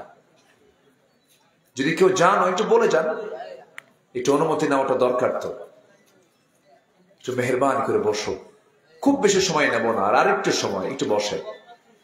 সম্মানিত ভাইয়েরা, তাহলে ওয়াজ করেই যদি দেশের সব মানুষ যদি নামাজি হয়ে যেত, তাহলে তাদের নামাজি হয়ে যাওয়ার কথা। 5%-এর বেশি তো নামাজি হচ্ছে না। অর্থাৎ শুধু ওয়াজ করে নামাজের পরিবেশ তৈরি করা যাবে না। নামাজের কমপ্লিট পরিবেশ তৈরি করার জন্য নামাজকে রাষ্ট্রীয় পর্যায়ে পাশ করতে হবে, আইন আকারে পাশ করতে হবে। যেরকম সুবহানাল্লাহ, আমার নবীজির রাষ্ট্রে কি নামাজের আইন ছিল? আসতে কয়, নামাজের আইন ছিল? আমাদের দেশের, আমাদের রাষ্ট্রে কি নামাজের আইন আছে? আছে? নামাজের আইন আছে? সুদের আইন, মদের আইন, জেনার আইন। তো সুদের আইন আছে, মদের আইন আছে, জেনার আইন আছে। মদের লাইসেন্স পাওয়া যায়, সুদের লাইসেন্স পাওয়া যায়, এগুলো আমার দেশে আছে। অথচ দেশ চালালো 54 বছর মুসলমানরাই। এটা কেমন কথা? কোরআনকে আপনি প্রশ্ন করুন, কোরআন বলো তো, রাষ্ট্র ক্ষমতায় যদি কেউ বসে, রাষ্ট্র ক্ষমতায় বসার পর তার করণীয় কি, তার কি কি আইন পাশ করা দরকার? কোরআনকে প্রশ্ন করুন, কোরআন মনে হয় জবাব দিতে পারে না। আল্লাহ রাব্বুল আলামিন বলেন, আল্লাযীনা ইম্মাক্কান্নাহুম ফিল আরদি আকামুস সালাতা ওয়া আতাউস যাকাহ ওয়া আমারু বিল মা'রুফি ওয়া নাহাউ আনিল মুনকার ওয়ালিল্লাহি আকিবাতুল উমুর। জোরে বলুন আল্লাহু আকবার। আমি যাদেরকে রাষ্ট্রীয় ক্ষমতা দেব, ক্ষমতা পাওয়ার সঙ্গে সঙ্গে তারা 4টা আইন রাষ্ট্রীয় পর্যায়ে পাশ করবে। এটা কার কথা বলেন? আল্লাহ পাক বলছেন 4টা আইন তারা পাশ করবে। নাম্বার 1 হলো তার নামাজকে রাষ্ট্রীয় পর্যায়ে পাশ করবে। মন্ত্রীর পেছনে সচিব নামাজ পড়বে, ওসির পেছনে দারোগা নামাজ পড়বে, এমপির পেছনে জনগণ নামাজ পড়বে, এসপির পিছনে ওসিরা নামাজ পড়বে। এরকম করে করে প্রত্যেকটা জায়গায় নামাজের পরিবেশ তৈরি হয়ে যাবে। যখন নামাজ রাষ্ট্রীয় পর্যায়ে যখন কায়েম হয়ে যাবে, ওই সমাজে সুদের কোনো গন্ধ, মদের দোকানের গন্ধ পাওয়া যাবে না। আমার বন্ধুগণ, সেই নামাজ আমার নবী অনেক গুরুত্ব দিয়ে বারবার নামাজের কথা বলেছেন। এই দুনিয়াতে যদি প্রশ্ন করা হয় সবচেয়ে বড় পাপ কাজ কোনটা আল্লাহর কাছে, সবচেয়ে বড় অপরাধ কোনটা আল্লাহর কাছে, উত্তর হলো নামাজ ছেড়ে দেওয়া। মা সালাকাকুম ফি সাকার ক্বালু লাম নাকু মিনাল মুসাল্লিন। আজকে তোমরা সাকার নামক দোজকে কেন? দোজকবাসী বলবে আমরা 4টা কাজ করে আসি নাই, 4টা হুকুম মেনে আসি নাই। এর মধ্যে 1 নাম্বার হলো আজান শুনেছি কিন্তু নামাজে দাঁড়াই নাই। 1 নাম্বারের কারণ হলো নামাজকে ছেড়ে দেওয়া। আরেক জায়গায় বলছেন সূরা মারিয়াম, ফাখালাফা মিন বা'দিহিম খালফুন আদাউস সালাতা ওয়াত্তাবাউশ শাহাওয়াত ফাসাউফা ইয়ালকাউনা গায়্যা। দুনিয়ার জিন্দেগিতে যারা নামাজ নষ্ট করবে এবং নফসের যারা দাসত্ব করবে, তাদেরকে আল্লাহ রাব্বুল আলামিন বলেন শুধু জাহান্নাম নয়, জাহান্নামের গর্ত গাই নামক গর্তের মধ্যে আমি তাকে ঢুকায় ছাড়বো। এত ভয়ঙ্কর একটা আযাব নামাজ ছেড়ে দেওয়ার কারণ। এই জন্য আমার বন্ধুগণ, নামাজটা কখনো বাদ দেওয়া যাবে না। আমার নবীজির জীবনে এক ওয়াক্ত নামাজ কখনো কাজা হয় নাই। যার জীবনের আগের পরে সবকিছু আল্লাহ রাব্বুল আলামিন মাফ করে দিয়েছেন, সেই নবীর জীবনে নামাজ কোনোদিন কাজা হলো না। আমার নবীজি নামাজের ব্যাপারে খুব যত্নশীল ছিলেন। সাহাবে কেরাম যুদ্ধের ময়দানে চলে গেছে, যুদ্ধ শুরু হয়ে গেছে, বিশাল রক্তক্ষয়ী যুদ্ধ। সেই যুদ্ধের ময়দানে তিন সেনাপতি দুনিয়া থেকে বিদায় নিয়েছেন। আমার নবীজি যুদ্ধের ময়দানে সাহাবে কেরামকে যেতে হবে, সবাইকে ঠিকঠাক করে ফেললেন। আমার নবীজি সাহাবে কেরামকে ডাকলেন, সব সামনে দাঁড়ালেন। সেই সামনে থেকে আমার নবীজি তিনজনকে স্পেশাল করে ডাকলেন, যায়েদ তুমি এইদিকে আসো, জাফর তুমি এইদিকে আসো, আব্দুল্লাহ তুমি এইদিকে আসো। তিনজনকে দাঁড় করায় দিয়া 3000 সাহাবীর সামনে রাসূল বলে ফেলেন, সাহাবীরা, আমার কলেজের টুকরা পালক পুত্র যায়েদকে 1 নাম্বার, আমার চাচাতো ভাই জাফরকে 2 নাম্বার, এবং আমার প্রিয় সাহাবী আব্দুল্লাহ বিন রাওহাকে 3 নাম্বার সেনাপতি বানায় দিলাম। যদি আমার যায়েদ মারা যায়, শহীদ হয়, জাফর যদি শহীদ হয়, 3 নাম্বার খেলাফতে আব্দুল্লাহ সে সেনাপতির দায়িত্ব পালন করবে। এই তিনজন যদি শহীদ হয়ে যায়, তোমাদের মধ্যে একজন নেতা তোমরা বানায় নিবা, সেনাপতি তোমরা নিযুক্ত করে নিবা। এই কথা যখন মুনাফিকদের কানে চলে গেছে, মুনাফিকদের একটা টিম এসে তিনজনকে পিছে পিছে বলছে, কানে কানে বলছে, আব্দুল্লাহ, যায়েদ, জাফর যুদ্ধে যায় না কেন? সেনাপতি 3 জন হয় না, সেনাপতি 1 জন হয়, তোমরা নিশ্চিত যুদ্ধে যাবে, মরে যাবে। মুনাফিকদের এমন কথায় 3 জন সেনাপতি বলে ফেলতেছেন, তোমরা আমাদেরকে ধোঁকা দিচ্ছ মুনাফিকেরা। কিন্তু তোমরা কি জানো, আমাদের আল্লাহ তাআলা আমাদের নাকের মধ্যে জান্নাতের ঘ্রাণ ঢুকায় দিয়েছে। জোরে বলেন সুবহানাল্লাহ। আমার নবীজি বলছেন, যায়েদের যুদ্ধের ডাক তো চলে এলো, যাও যুদ্ধে যাও। তোমার কি পরিবারের কাছে বিদায় নেওয়ার প্রয়োজন আছে নাকি? না হুজুর, আমার পরিবারের প্রয়োজন হবে না, বিদায় নেওয়ার প্রয়োজন হবে না। জাফর, বিদায় নিয়ে আসো। আবিসিনিয়া থেকে আসছে তো কয়েকদিন আগে, বইয়ের কাছ থেকে বিদায় নিয়ে আসো। জাফর বিন আবু তালিব ছুটে চললেন পরিবারে। রাসূল বলেছেন, যেহেতু মিস করলে কেমন হয়, তিনি চলে গেলেন। স্বাভাবিকভাবে ঘরের মধ্যে বসলেন। কলিজার টুকরা ছোট্ট ছোট্ট 2টা সন্তান, ছেলের সন্তান, 2 উরুতে মাথায়, 2 উরুতে তাদেরকে বসায় রাখলেন। গল্প করতে করতে হঠাৎ করে বউকে বলছে, আমার স্ত্রী, একটা কথা বলি কি, আমাকে বিদায় দিয়ে দিবা আজকে চিরদিনের মতো। স্ত্রী অবাক হয়ে বলে, কেন, কি হয়েছে? না, সারাদিনের সারা জীবনের মতো বিদায় দিতে হবে আজকে আমাকে। কেন? মুতার যুদ্ধে যাচ্ছে, আমি যেন শহীদ হয়ে যেন জান্নাতে যেতে পারি। বউটা কান্দে আর বলে, স্বামী আমার, যুদ্ধে যাবেন, বাধা দেব না, কিন্তু আমি আপনার জন্য দোয়া করে আল্লাহ পাক আপনাকে গাজী করে ফেরান, কারণ এই সন্তানগুলো আপনি মারা গেলে আর এতিম হয়ে যাবে। জাফর বিন আবু তালিবের মেজাজ গরম হয়ে গেল। তরবারি ছিল কোমরে কোষবদ্ধ, কোষমুক্ত করে তরবারির উল্টা দিক দিয়ে স্ত্রীকে আঘাত করে বলছে, স্ত্রী আমার, তোমাকে তরবারের যে আঘাত করলাম, হাত কাটছে নাকি? না। কেন? উল্টা দিয়ে মেরেছে, এই জন্য হাত কাটে নাই। আজকে তুমি আমার জন্য যত দোয়া করবে সব উল্টা দোয়া, এই দোয়া কবুল হবে না, কারণ আমি হলাম 2 নম্বর সেনাপতি, আমি শহীদ হয়ে যাব, আমার আগে একজন পরে একজন। তবে হ্যাঁ, আমার স্ত্রী আরো নিশ্চিত হয়ে গেছে, আমার আল্লাহ তাআলা আমার নাকের মধ্যে জান্নাতের ঘ্রাণ ঢুকাইয়া দিয়েছে। এই কথা বলেই সন্তান 2টা কি শেষবারের মতো চুম্বন এঁকে দিয়া কপালের চুমুখে সন্তান 2টাকে রেখে স্ত্রীর সাথে শেষ কথা, শেষ বাক্যালাপ করে বলছে, স্ত্রী আমার, থাকো, চলে গেলাম, জান্নাতের সিঁড়িতে দেখা হয়ে যাবে, চললাম আমি। জাফর বিন আবু তালিব চলে গেলেন। আব্দুল্লাহ বিন রাওহা পরিবারের কাছ থেকে বিদায় নিয়ে আসবেন। যেদিন বিয়া, সেদিন তার যুদ্ধের ময়দানের যাত্রা। বিয়ে করেছেন, বছর ঘর হয় নাই, এমন সময় যুদ্ধের ডাক চলে এলো। তিনি করলেন কি, বাড়িতে আসলেন বিদায় নেওয়ার জন্য, স্ত্রীকে ঘরে রেখেছেন। সেই স্ত্রী ঘরে তিনি ঢুকলেন না, বরঞ্চ দরজার পিছন দিকে শিকলটা বাইরের দিক আটকায় দিয়ে বলে, স্ত্রী, দরজা লাগাই দিয়েছে, বাইরে থেকে দরজা খুলবেন, এখন আমার কিছু কথা শোনো, ভিতরে যাবো না, দেরি হয়ে যাবে, যুদ্ধের ডাক চলে আসছে, আমি শহীদ যেন হয়ে যায়, আমার জন্য দোয়া করো। স্ত্রী বলছে, স্বামী আমার, এমন স্বামী গ্রহণ করলাম যে স্বামীটাকে ভালো করে দেখতে পারলাম না, একটাবার দেখে নেই, যেন জান্নাতের দরজা, এই জন্য আমি আপনাকে স্বামী হিসাবে চিনতে পারি। সঙ্গে সঙ্গে আব্দুল্লাহ বলছেন, আমার স্ত্রী, এমন সহিনিয়ত তোমার যদি হয়ে থাকে, আমার মৃত্যুর পর তোমার যদি কোন স্বামী তুমি জীবন না গ্রহণ করো, আমি তোমার জীবনের শেষ স্বামী যদি হয়ে থাকি, আল্লাহ তোমার এবং আমার মাঝে কিয়ামতের দিন পরিচয় করে দেওয়ার দায়িত্ব আমার আল্লাহ নিজে নিয়ে নিবেন। জোরে কোন সুবহানাল্লাহ। যুদ্ধে ঝাঁপিয়ে পড়লেন আব্দুল্লাহ বিন রাওহা। তিনজনই যুদ্ধে চলে গেলেন। 3000 সৈন্য নিয়ে 1 লক্ষ সৈন্যের বিরুদ্ধে যুদ্ধে নেমে গেছেন। 3 সেনাপতি তিনজনই দুনিয়া থেকে বিদায় নিতেন। যায়েদের পর জাফর বিন আবু তালেব, জাফর বিন আবু তালেবের পর আব্দুল্লাহ বিন রাওহা, তিনি দুনিয়া থেকে বিদায় নিয়েছেন। তিনজনের শাহাদাত বরণ হওয়ার পর খালিদ বিন ওয়ালিদ রাদিয়াল্লাহু তাআলা আনহু, যিনি 250 বেশি যুদ্ধ করেছেন, প্রত্যেকটা যুদ্ধে তিনি মুসলমানদের পক্ষে বিজয় এনেছেন, আল্লাহ পাক তাকে বিজয় দিয়েছিলেন। সেই খালিদ বিন ওয়ালিদ 250 যুদ্ধ করেছেন, কিন্তু কোনদিন কোন যুদ্ধে তার 1 ফোঁটা রক্ত তার শরীর থেকে কেউ বের করতে পারে নাই। জোরকান সুবহানাল্লাহ, আর জোরকান সুবহানাল্লাহ। 250 যুদ্ধ করেছেন, বিছানায় কাঁপতে কাঁপতে মারা যাচ্ছিলেন। আফসোস করে বলেছেন, ও আল্লাহ, আমি খালিদ বিন ওয়ালিদ বড় হতভাগা। আমার কত বন্ধু বদরে মারা, আমার কত বন্ধু উহুদে মারা গেল, আমার কত বন্ধু খন্দকে মারা গেল, আমার কত প্রিয়জন সব যুদ্ধ করে শহীদ হয়ে মারা গেল, আজকে বিছানায় মারা যাচ্ছে, আমি শহীদ হতে পারলাম না। কাঁদতেছেন বারবার। ওমরে ফারুক বলছেন, ও খালিদ বিন ওয়ালিদ, কান্দো কেন? তুমি কি হাদিসটা ভুলে গেছো নাকি? যদি কেউ শহীদ হতে চায়, ওয়া ইম্মা তাআলা ফিরাশিহি, মওত যদি বিছানা হয়, আল্লাহ পাক তাকে শহীদের দরজা দিয়ে দেন। খালিদ, তুমি চিন্তা করো না। সেই খালিদ বিন ওয়ালিদ ওই মুতার যুদ্ধে তিনি পরবর্তী সেনাপতি নিযুক্ত হলেন। যুদ্ধের মোড় পাল্টায় দিলেন, ঘোড়া দাবড়ালেন।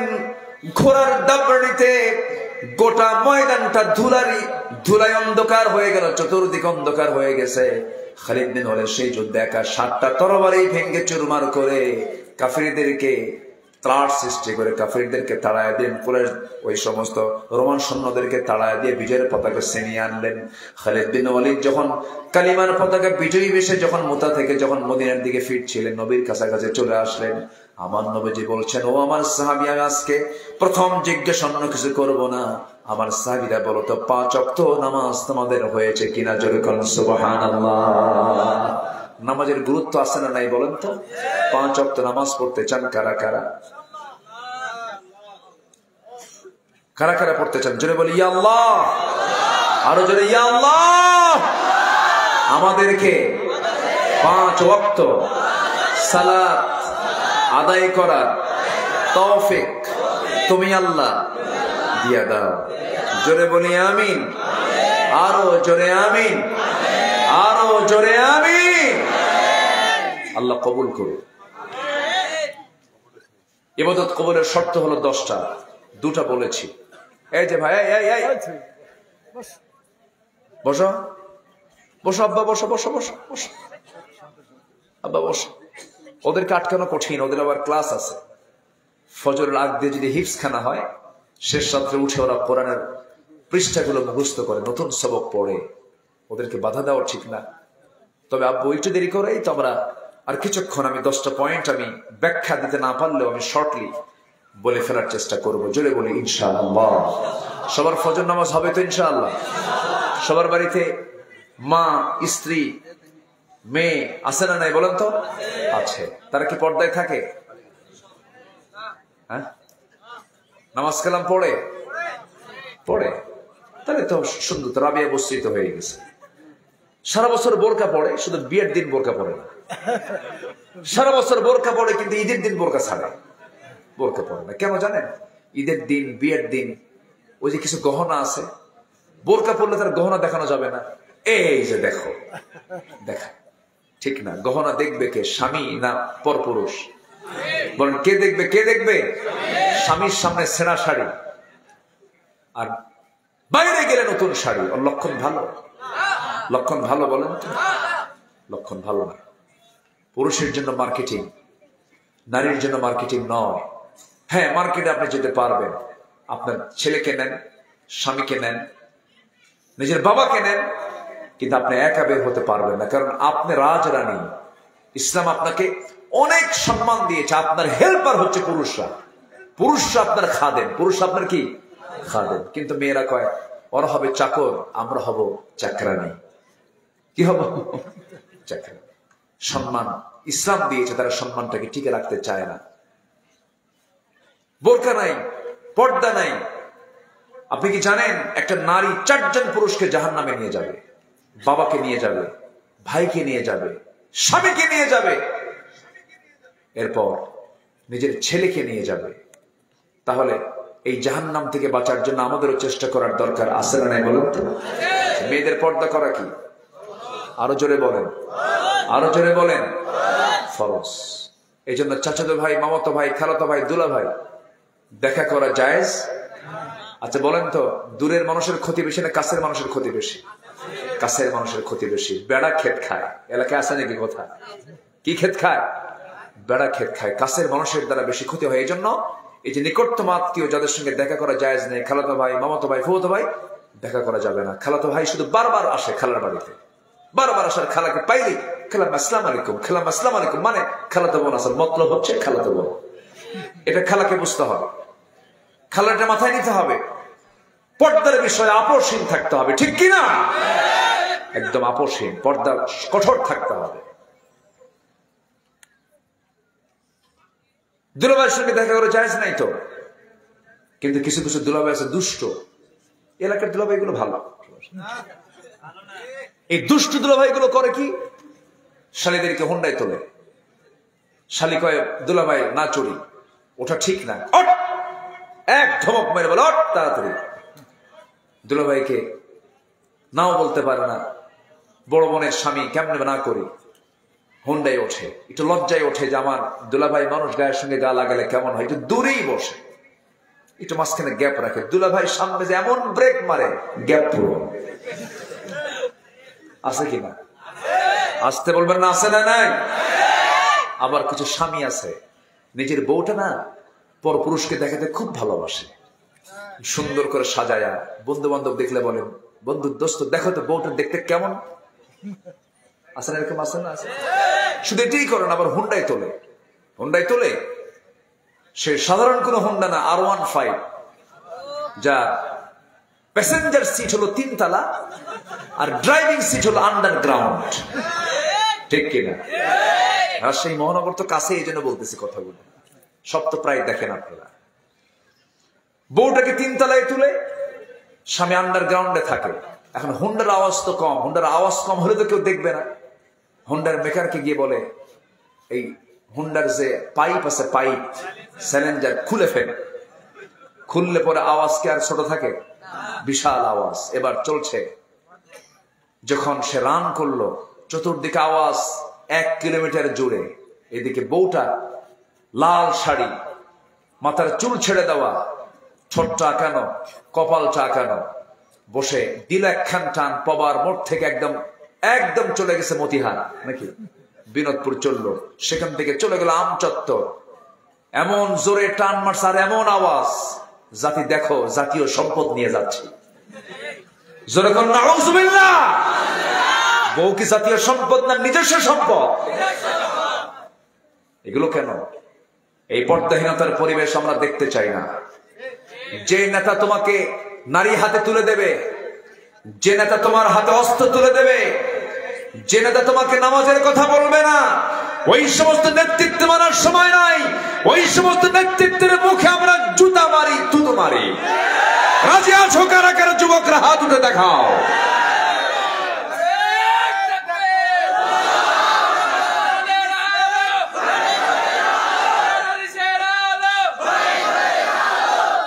আল্লাহ কবুল করুন, জোরে বলে আমিন। আরো জোরে আমিন। সব নেতার পথ ছাড়ো, এক নবীর পথ ধরো, ঠিক কিনা? আমাদের নবী কয়টা? আমাদের নেতা কয়জন? একজন। আমরা অন্য কোন নেতা মানে না। বিড়ি খাওয়া নেতা মানবে? গাঁজা খায় সিট হয়ে পড়ে থাকে, মদের বোতল খায়া সারা রাত নাইট ক্লাবে পাড়ি দিয়া রাত 3টার দিকে বাড়িতে যায়, ডাক দেয় দরজায়, ভাষা তো ঠিক নাই। মদ খেলে ভাষা ঠিক থাকে? বউ এখন মনে মনে কয় আজকে মনে হয় মদের বোতল 2টা খাইছে। দরজা খুলবো কেমনে? ছেলে এখন বড় হয়ে গেছে, ছেলেকে ডাক দিয়ে বলে, বাবা তোর বাপ আসছে, চল, একা খোলার সাহস নাই, থাপ্পুরও মারতে পারে। মদ খেলে তো কোনো তাল মাতাল থাকে না। তো দরজা খুলতে আসতে পাশের ছেলে, দরজা খোলা মাত্র লাল টকটকা চোখ, বইয়ের দিকে তাকায় বলে, আম্মা আসসালামু আলাইকুম। বলবেই তো, ওর তো মাথায় ঠিক নাই। বউ কয়, হাই রে আমার কপাল, ঘুম থেকে উঠি স্বামীর মুখে মায়ের ডাক। তোমার কি একটু হুঁশ নাই? পাশে একটা ছেলে দাঁড়ানো আছে, ছেলের দিকে তাকায় বলে, দুলা ভাই আসসালামু আলাইকুম। এই মদারু, এই নেশারু, এই জেনাকার নেতৃত্ব আমার বাংলার জমিন আর দেখতে চাই না। আমরা আল্লাহ মানুষ, কোমরের মতো শাসক আমরা দেখতে চাই। জোরে বলি ইনশাআল্লাহ, আর জোরে বলি ইনশাআল্লাহ। নামাজ নামাজ নামাজ যেখানে থাকবে সেই নামাজের সঙ্গে আমরা থাকবো। জোরে বলি ইনশাআল্লাহ। নামাজ আছে, সম্পর্ক আছে, নামাজ নাই, ওই নেতৃত্ব মানার দরকার। নাম্বার 3, আনুগত্য হবে 1 নাম্বার কার? আসতে বলবেন না কার? নাম্বার 2 হচ্ছে মুহাম্মদ সাল্লাল্লাহু আলাইহি ওয়াসাল্লাম। রাসূল ছাড়া উপায় আছে? কোথায় যাবেন আপনি? রাসূল ছাড়া বলেন, সব জায়গায় লাগবে। আল্লাহ বলছেন আমারকে পাইতে হলেও লাগবে রাসূলকে। যেরকম সুবহানাল্লাহ, কি দাম আল্লাহ পাক রাসূলকে দান করেছেন। আল্লাহ রাব্বুল আলামিন বলেন, সহজ আয়াত যারা পারেন ঠোঁট মিলিয়ে বলুন, قل إن كنتم تحبون الله فاتبعوني يحببكم الله فيغفر لكم ذنوبكم والله غفور رحيم। জোরে বলুন আল্লাহু আকবার।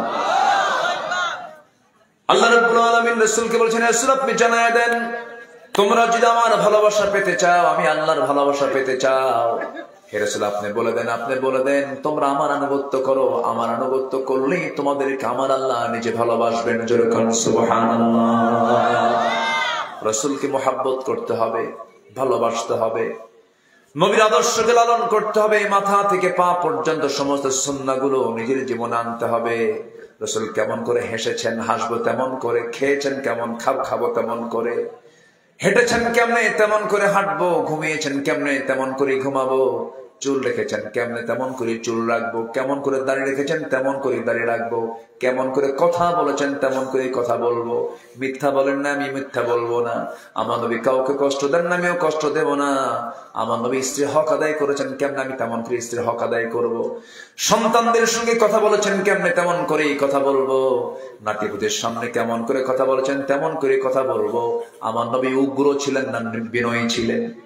বলেন বলেন, উগ্র না বিনয়ী? মুখে ফাহেসা কথা না সুন্দর কথা? সুন্দর কথা ছিল মুখ থেকে সর্বক্ষণ। আমার নবীজির মডেলগুলো নিজের জীবনে নিয়ে আসতে হবে। পোশাক নবীর মডেল নিয়ে আসতে হবে। ও যুবক, ওই সমস্ত পোশাকগুলো পরা যাবে না যা পরলে নামাজ হবে না। নতুন প্যান্ট কিনে আনে বাজার থেকে, 2 হাঁটু ফাটা, আছে না? 2 হাঁটু কি ফাটা প্যান্ট। নতুন প্যান্ট কিনে আনে 4000 টাকা দাম, ফাটা প্যান্ট, মনে হয় ইঁদুর খায় রেখে দিছে। কি আছে না নাই? আছে না নাই? ফাটা প্যান্ট কিনে আনে। রুচির কোন উন্নতি নাই, এমন রুচি। মাথার চুলগুলো কেমন করে কাটে, এই দিকেও চুল নাই, পিছনেও চুল নাই, মাথার উপরে গোল করে দক্ষিণ তালপট্টির দিক। যখন বলা হয় এটা পাইছো কোথায়, কি ডিজাইন, কাউয়া কাটিং। এ আছে না নাই? বলেন তো আছে না নাই? মেয়েদের মাথার চুলগুলো, মেয়েরা কালো হচ্ছে মাথার চুল, মানুষের চুল হলো কালো। এটাই হলো আদর্শ চুলের বৈশিষ্ট্য। চুল হবে কি বলেন? কালো। আমার নবীর চুল ছিল কালো, কৃষ্ণ কালো। লাল চুল আছে না নাই? বলেন। আমেরিকার ডিজাইন এটা। আমেরিকার মানুষের চুলই হলো লাল, সাদা টাইপের চুল। মেয়েরা ভাবলো আমেরিকান হয়ে যাব, কালো চুল পরার কি দরকার, মাথার চুলটা লাল বানায়। আবার লাল, কালো, নীল, বিভিন্ন কালার। ভেড়া মডেল। কি মডেল? কি মডেল? ভেড়া মডেল। এই হলো ডিজাইন। এগুলো সুন্নাহ নয়। যুবকরা, তোমার মাথা থেকে পা পর্যন্ত বাহ্যিকটাও নবীর সঙ্গে মিলতে হবে, ভিতরটাও নবীর সঙ্গে মিলতে হবে। নবীর সুপারিশ নিয়ে তুমি আল্লাহর জান্নাতে চলে যাবে। আনুগত্য থাকতে হবে। আমার নবীজি কি মিশুক মানুষ ছিলেন। ছোট্ট একটা ইতিহাস মনে পড়লো। আমার নবীজি সবার সঙ্গে মিশে মিশে কথা বলতেন। এই যে ছোট্ট ছোট্ট বাচ্চাগুলোর সামনে বসে আছে, এই যে বাচ্চারা, এই যে ছোট্ট ছোট্ট বাচ্চাগুলো বসে আছে, আমার নবীজির সামনেও ছোট্ট ছোট্ট বাচ্চারা বসে থাকতো, গল্প করতেন, তাদের সঙ্গে খুব সময় দিতেন। নাতি একটা ছিল হোসাইন, ঘন্টার পরে ঘন্টার সময় দিতেন। মাঝে মাঝে আম্মা জান আয়েশা বলতেন যে আমি রাসূলের স্ত্রী হওয়ার পর আমার চেয়ে রাসূল বেশি নাতি হোসাইনকে বেশি সময় দিতে আমার কাছে মনে হতো। এত লম্বা লম্বা সময় দিতেন। নবীজি রুকুতে চলে যেতেন, হোসাইন লাফ মেরে তার পিঠে চড়তেন। সেজদায় চলে যেতেন, আমার নবীজির ঘাড়ে গিয়ে বসতেন। একদিন তিনি ঘরে বসে আছেন, রাসূল সিজদা থেকে মাথা উঠাতে পারেন না। সালাম শেষের পর বলছেন, হুসাইন বড় উপকার করলে আমার। কেন? তুমি আমার আজকে ঘাড়ে থাকার কারণে তসবির পরিমাণটা 49 বার হয়েছিল। সুবহানাল্লাহ। পজিটিভ রাগ করেননি, পজিটিভ করেছেন।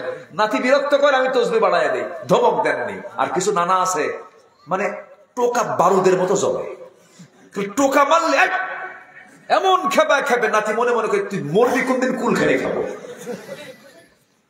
আমার রাসূল এরকম ছিলেন না। নাতির সামনে নানা হয়ে যেতেন, বাচ্চাদের সামনে বাবা হয়ে যেতেন, স্ত্রীর সামনে স্বামী হয়ে যেতেন, যুদ্ধে যেতেন সেনাপতি হতেন, নামাজে যেতেন ইমাম হয়ে যেতেন। আল্লাহু আকবার। সব ছিল। আমার নবীজি আলোচনা করছেন সাহাবীদের মাঝে। হোসেন আসবেন নবীর সঙ্গে দেখা করতে। নাতি দরজায় দাঁড়ায় আছে এক সাহাবী, ইহুদিদের অত্যাচার আছে, ইহুদিদের ষড়যন্ত্র আছে, দাঁড়ায় আছে, পাহারা দিচ্ছে। এসে বলতেছে, চাচা দরজা খোলেন, আমি যাবো ভিতরে। কেন যাওয়া যাবে না? কেন? গুরুত্বপূর্ণ আলোচনা চলছে, তাড়াতাড়ি সাইড দেন। কেন? ওই নবীর চাইতে আমার দাম বেশি। সুবহানাল্লাহ বলবেন না? তোমাদের রাসূল, তোমাদের যে রাসূল আমার নানা, তো আমার নানার চাইতে আমি বড়, তাড়াতাড়ি দরজা খোলো।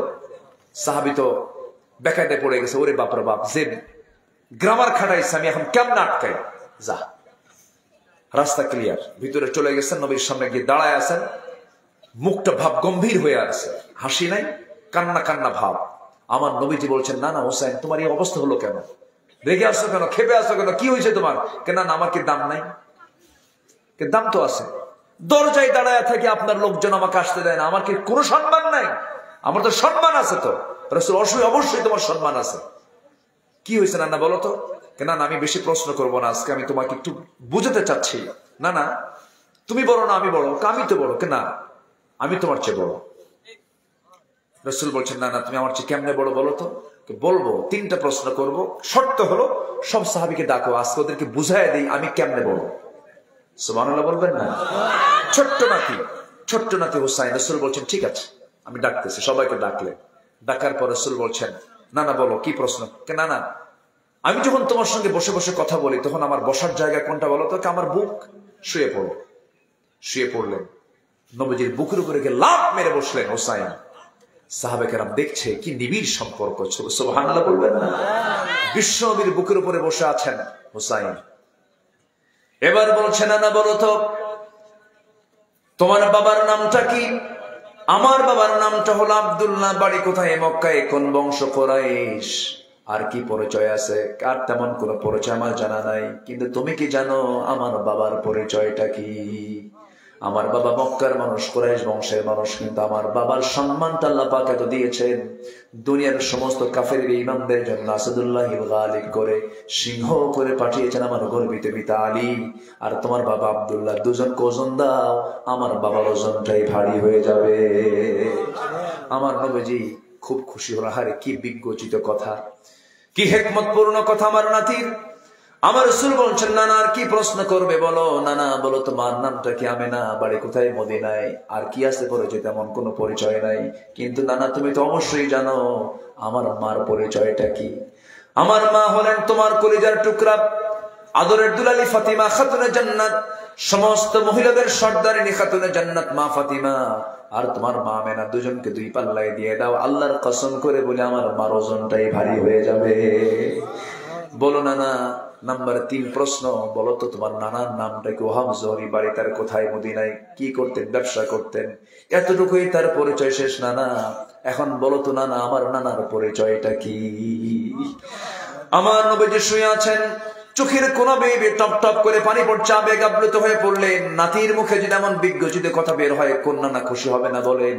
রাসূল খুশিতে বাগ হয়ে গেলেন, আনন্দে আত্মহারা হয়ে চোখের কোনা বেয়ে টপ টপ করে পানি পড়ছে। এবার বলছেন, নানা আমার নানা হলেন সর্বকালের সর্বযুগের সর্বশ্রেষ্ঠ মানুষ, যার সম্মানটা যার মর্যাদাটা আল্লাহর পরে আখিরে জামানের পয়গম্বর মুহাম্মদ সাল্লাল্লাহু আলাইহি সাল্লাম। আমার নানাকে 1 পাল্লায় দেন, আপনার নানা ওহাব জহরিকে 1 পাল্লায় দেন। বলুন কার ওজনটা বেশি? আমার নানার। জোরে কান সুবহানাল্লাহ। সেই দিন আমার নবীজি হুসাইনের মাথা থেকে নিয়ে পা পর্যন্ত প্রত্যেকটা জায়গায় চিবুকে, গন্ডদেশের সব জায়গায় চুমু চুমু দিয়ে ভরায় দিয়ে বলছে, নানা রে তুমি আমাকে আজকে, যদিও আমি তোমার চাইতে বড়, আমি আল্লাহর পয়গম্বর, যুক্তির দিক থেকে আমি তোমার কাছে আমি নানা হয়ে হেরে গেছি। জোরে কান সুবহানাল্লাহ। আমার বন্ধুগণ, নবীর মতো নরমওয়ালা হতে হবে, দিল উদার করনেওয়ালা হতে হবে, হাস্যোজ্জ্বল হতে হবে, মেজাজের ভারসাম্যহীন হওয়া যাবে না। বাপ মার সঙ্গে অনুগত ভাব থাকতে হবে, বাপ মার আনুগত্য করতে হবে, মুরব্বীদেরকে সম্মান করতে হবে, শিক্ষকদেরকে তাজিম করতে হবে। যুবকরা শৃঙ্খলপূর্ণ জীবনে চলে আসবে, নোংরামের দিকে যাবে না, মাদকাসক্তের দিকে যাবে না, নেশার দিকে যাবে না, কোন ডিভাইসের খারাপ অংশের দিকে যাবে না, কোন ভিডিও গেমস এর দিকে যাবে না, ফ্রি ফায়ারের দিকে যাবে না, পাবজির দিকে যাবে না, ক্যাসিনোর দিকে যাবে না, নোংরামির দিকে যাবে না, ফ্রি পর্ন সামগ্রীর দিকে যাবে না। জীবন ধ্বংস করার জন্য চতুর্দিকে শয়তান বিভিন্ন ফাঁদ পেতে রেখেছে, জীবনটাকে তোমার শেষ করে দেওয়ার জন্য তোমাকে অ্যাটাক করছে বারবার। এগুলো পথ থেকে দূরে এসে রাসূলের সুন্নাহকে মেনে চলো, রাসূলের সিরাত চর্চা করো, কোরআনটাকে সুন্দর করে বোঝার চেষ্টা করো, নামাজটাকে কন্টিনিউ করো, নামাজ কেন্দ্রিক জীবন গড়ো। নামাজ পড়বো, এই কাজে যাব, নামাজ যেটার সঙ্গে যায় সেই কাজে তুমি চলে যাবা। নামাজি মানুষ সব কাজ করতে পারে না, নামাজি যে মানুষ নোংরার দিকে যেতে পারে না। এমন সুন্দর করে জীবনটা সাজায় নাও, আনুগত্য করো জীবনের দুই জায়গায়। এক নাম্বার কার? নাম্বার 2 হচ্ছে মুহাম্মদ সাল্লাল্লাহু আলাইহি ওয়াসাল্লামের। যদি আনুগত্য না করো, আল্লাহ বলছেন وَمَن يَعْصِ اللَّهَ وَرَسُولَهُ وَيَتَعَدَّ حُدُودَهُ يُدْخِلْهُ نَارًا خَالِدًا فِيهَا وَلَهُ عَذَابٌ مُهِينٌ। জোরে বলুন আল্লাহু আকবার। যারা লঙ্ঘন করবে আনুগত্যের, স্থায়ী জাহান্নামে তারা প্রবিষ্ট হবে। নাম্বার 4 হলো আল্লাহর সঙ্গে যারা শিরিক করবে, তাদের কোনো দোয়া, তাদের কোনো ইবাদত আল্লাহর দরবারে মঞ্জুর হবে না।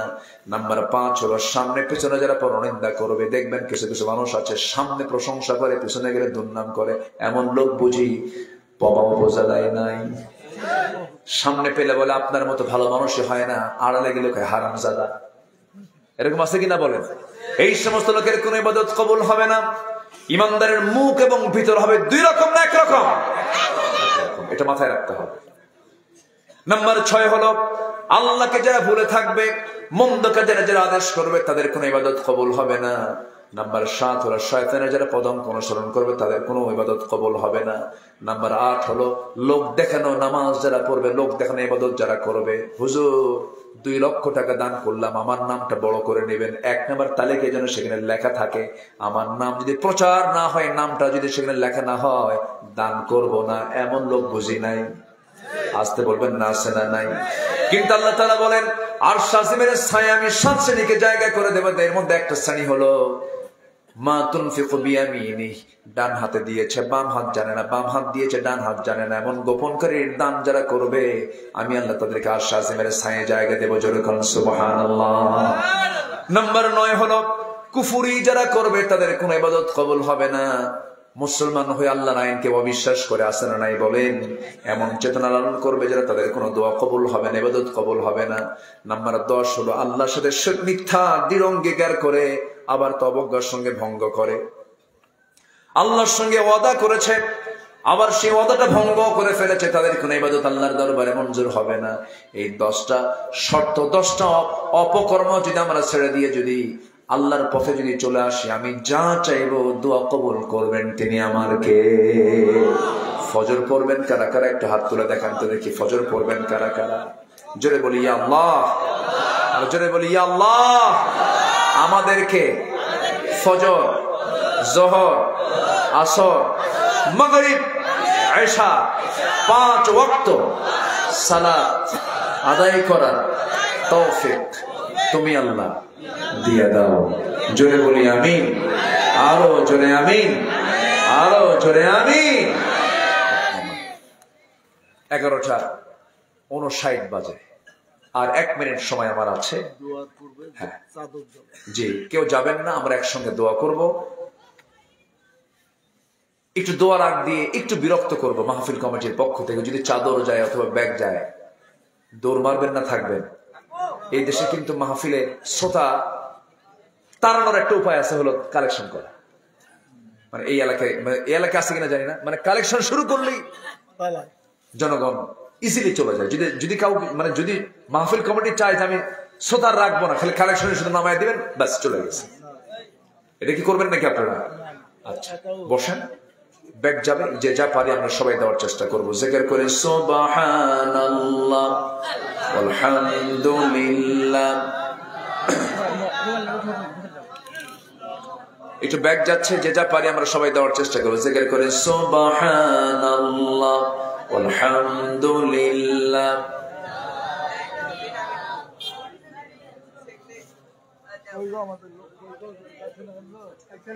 আরো জোরে লা ইলাহা সুবহানাল্লাহ ওয়ালহামদুলিল্লাহ।